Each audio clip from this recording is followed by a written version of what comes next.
Hi guys and welcome back. I hope you're excited to get started on your own Nordic garden journey. Container gardening is a great way to begin. In today's video, I'm going to share 10 steps to get you started with your own container gardening. Hi there and welcome. If you're new here, my name is Kerisa. Welcome to NUTRI-GREENS Farm, where I love to share helpful tips on how you can start your own Nordic garden, growing the food that you love right from the comfort of your home.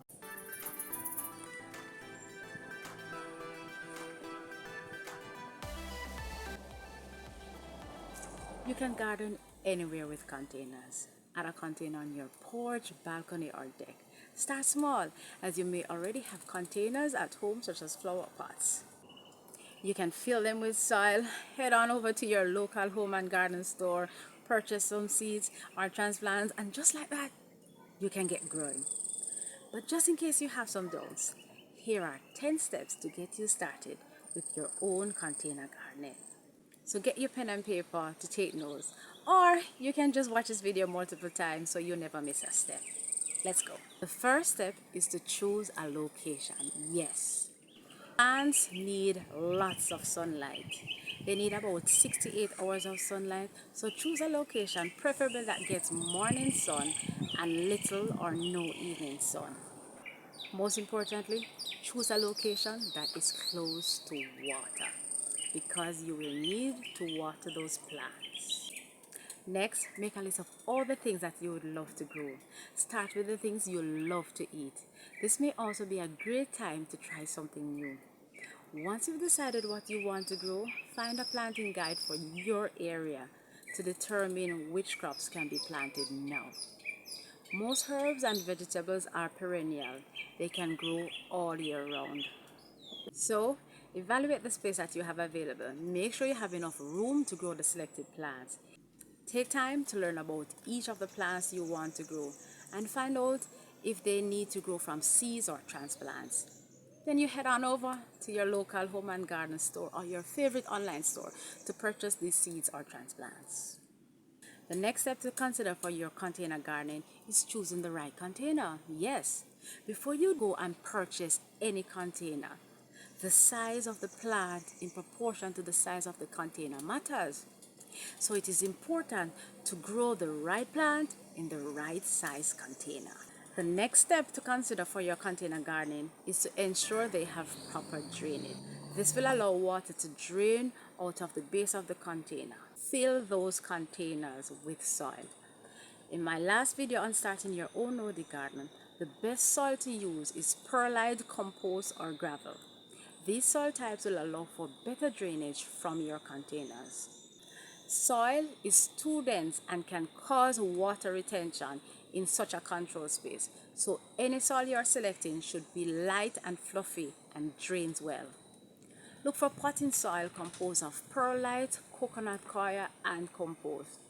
This gives the plant the best chance of survival by providing the right amount of air and water. Fill your containers all the way to the top, then place them in the desired location. The next step is to plant your seeds and transplants in your containers.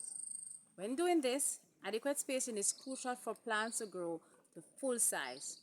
Too little spacing will cause your plants to have to compete for sunlight and nutrients, which will prevent your plants to grow to their full size and oftentimes can cause pests and diseases.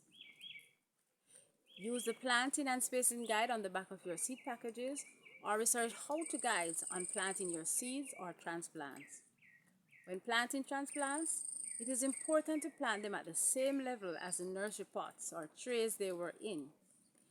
Carefully remove the transplants, dig a hole, and plant them at the same level. An exception for tomatoes and bell peppers.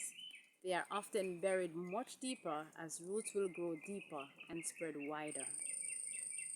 When planting seeds, keep in mind it is recommended to plant seeds at a depth twice the size of the seed. It is very important to keep watering until they germinate. When plants are grown in containers, the plant's root can seek out water like plants grown in the ground. Plants in containers are dependent on you for water. Many problems experienced with container gardening is often associated with too much or too little water applied. Transplants and those seeds will need to be watered a little more often until they have established roots or have germinated. To determine if the plants need water, follow this rule of thumb. If the soil is dry when the top layer is removed, then plants need water. If it is still moist, then they don't need water. Wilting leaves is an indicator that you have gone too long without water in your soil. The best way to water is to pour water on the soil and not the plants. Another consideration when planting containers is that they will need to be fed more often. Just like us, plants need food in the form of nutrients to survive. Nutrients is often lost from watering as it drains from the hole in your containers and needs to be replenished for your plants to remain healthy. So, what is recommended? I like to use water-soluble fertilizer with an NPK ratio, especially the one with a 20-20-20 ratio, consisting of 20% nitrogen for your roots, 20% of phosphorus for your shoot, and 20% of potassium for your fruits when they reach that stage. Plants will use whatever they require at the time they need it. Always follow the dilution instructions, add water, and use it as a drench for your soil. And guys, we're at the best part.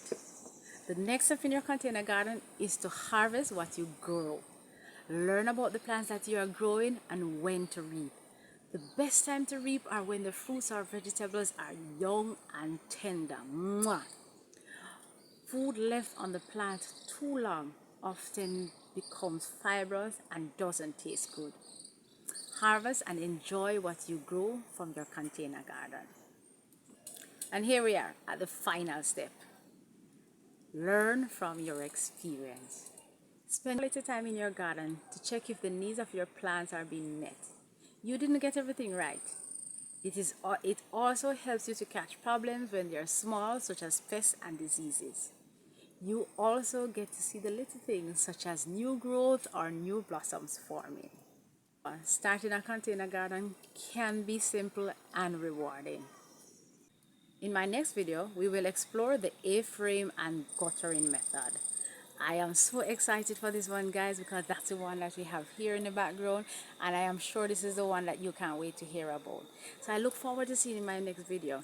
Comment below if you have started your own NUTRI garden and if these tips have helped you to start even your first container garden. I look forward to seeing you in my next video.